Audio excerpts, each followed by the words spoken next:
El Señor esté con ustedes. Lectura del Santo Evangelio según San Lucas.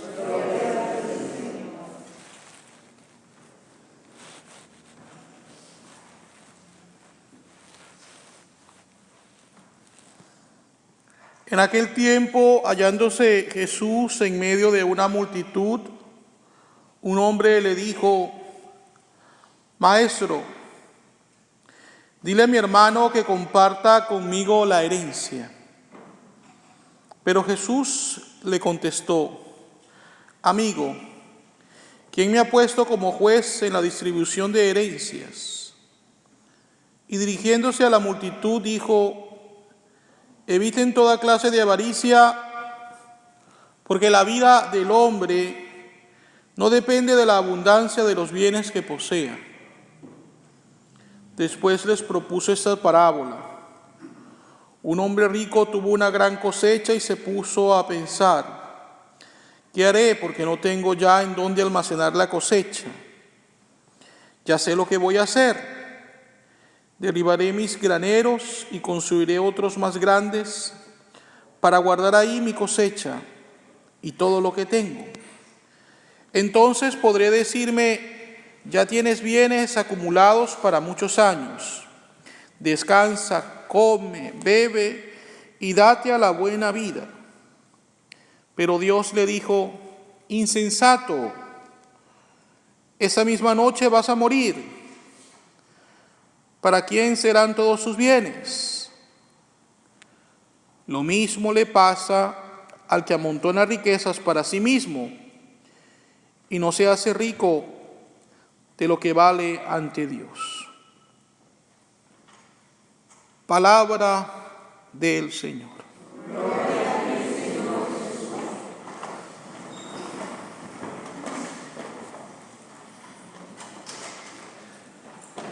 Al celebrar la memoria de San Juan Pablo II, quisiera inicialmente compartir con ustedes algunas reflexiones sobre la vida y de manera especial sobre el ejemplo que él genera en el corazón de todos los cristianos. Tengo en mi oficina, entre varios de los cuadros y fotografías que están allí, dos en las cuales me encuentro con el Papa Juan Pablo II. Una fue tomada el día 29 de junio del año 2000, después de la solemnidad de San Pedro y San Pablo, y la otra fue tomada 2 años después, el mismo mes de junio, pero del año 2002. Los dos momentos fueron muy importantes, de verdad que marcaron mi vida. Y las personas cuando ven las fotografías muchas veces se alegran y me dicen: Padre, usted estuvo con el Papa. Y yo, a manera de broma, les digo: no, el Papa estuvo conmigo, ¿no? Siempre queremos darnos aires de grandeza. Pero en realidad yo creo que la figura de Juan Pablo II nos toca de una manera especial, porque muchos de los aquí presentes pudimos verlo de cerca, pudimos escucharlo.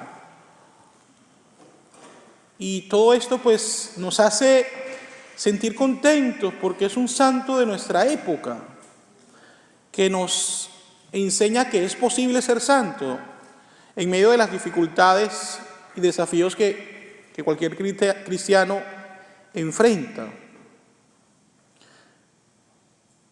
Ahora bien, la vida de Juan Pablo II no fue para nada fácil. Hay una canción que algunos de ustedes recordarán, dice: yo soy rebelde porque el mundo me hizo así, porque nadie me ha tratado con amor. Eso es una gran mentira.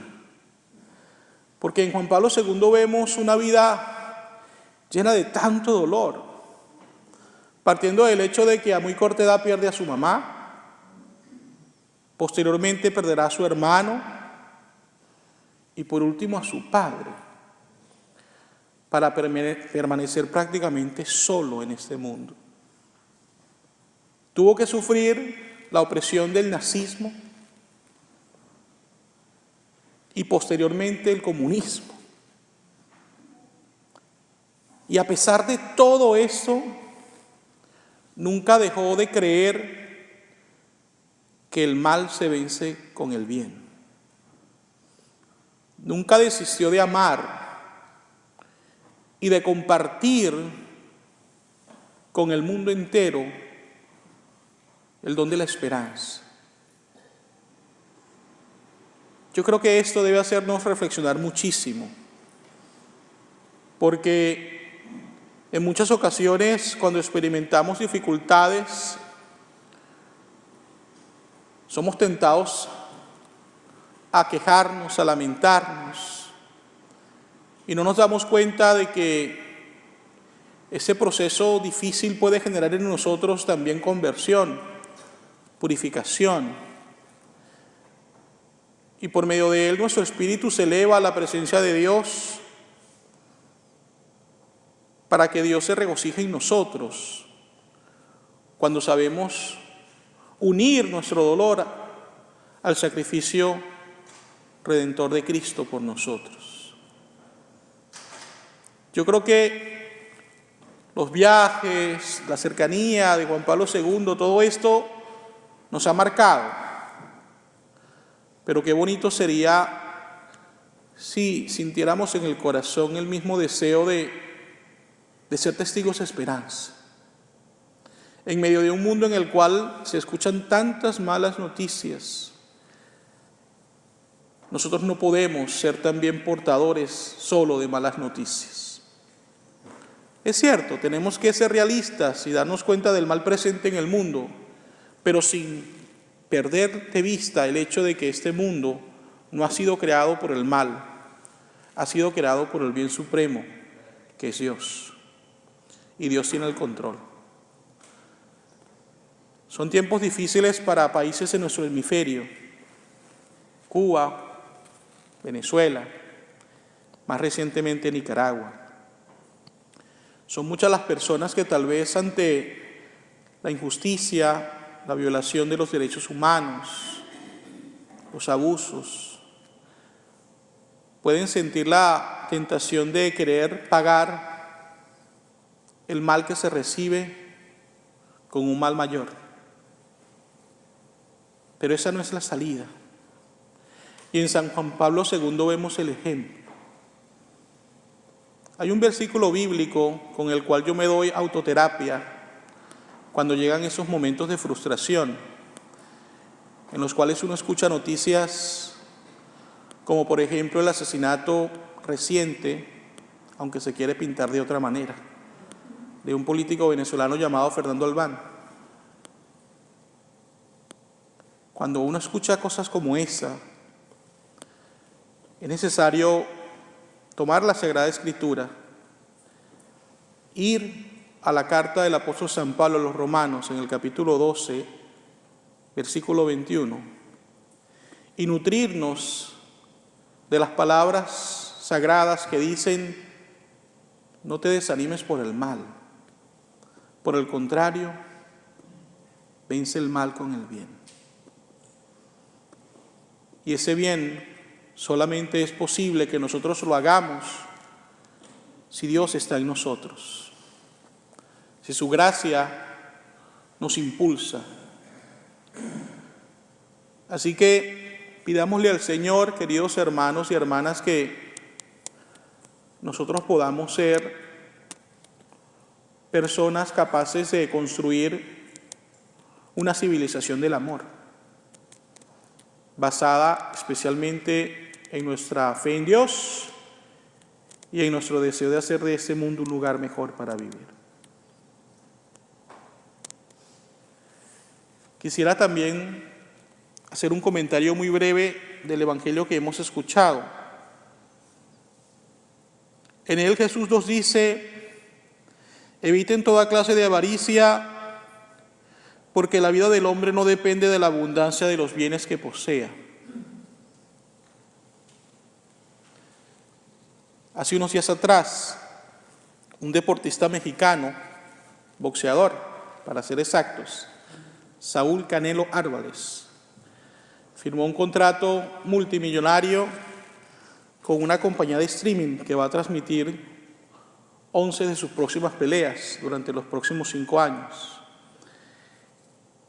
Y la cantidad de dinero que él va a ganar por este contrato es de $365 millones. Él ya ha ganado bastante dinero hasta este momento, pero este es un contrato que supera a muchos otros contratos del pasado de otros deportistas. Cabe mencionar que este muchacho es católico, es un muchacho que viene de una buena familia, es un muchacho que ha donado dinero en situaciones de desastres naturales que han ocurrido en México y seguramente también en otras partes del mundo. Es decir, podemos pensar que además de que merece ganar su dinero porque lo ha trabajado, esperamos que lo use de manera correcta. Sin embargo, para nadie es un secreto que tener tanta plata es también una gran tentación. Y hay que orar por él. Y hay que orar por todas aquellas personas que tienen la bendición de Dios de tener una buena posición económica. Precisamente para que ninguno de ellos, ni tampoco nosotros, obviamente, lleguemos a caer en ese pecado de la avaricia que nos lleva a pensar solo en nosotros, olvidándonos de la necesidad del prójimo. Hay un pasaje bíblico que a mí siempre me impacta mucho y es el de Lázaro y el rico Epulón. Y aunque hoy no se menciona en la liturgia, creo que sí es bueno hacer una citación muy breve de ese texto, porque cuando yo interpreto ese pasaje en particular y se dice que el rico comía de manera exagerada y el pobre estaba en su puerta y se alimentaba de las migajas de lo que caía de la mesa del rico, se me viene a la mente que en realidad para el rico el pobre no existía. Es decir, fue tanto el encierro en sí mismo que lo llevó a perder la visión. Y en realidad terminó por desaparecer de su mente y de su corazón al pobre que yacía a la puerta de su casa. Cuidado que nosotros nos encerremos también en nosotros mismos y se nos olvide de que hay tantas personas cerca de nosotros que están necesitadas de un acto de compasión y de misericordia. Seamos conscientes de todo lo que somos y tenemos, es porque Dios es bueno. Y finalmente, lo que decimos poseer ni siquiera nos pertenece, porque en realidad Dios nos coloca simplemente como administradores de sus bienes y por eso nos pedirá cuenta más adelante de cómo los hemos administrado. Que el Señor nos dé la gracia, pues, de poner en práctica lo que hemos aprendido durante este momento de reflexión y que nos ayuda a perseverar en medio del mal para recordar siempre que el mal se vence con el bien. Así sea.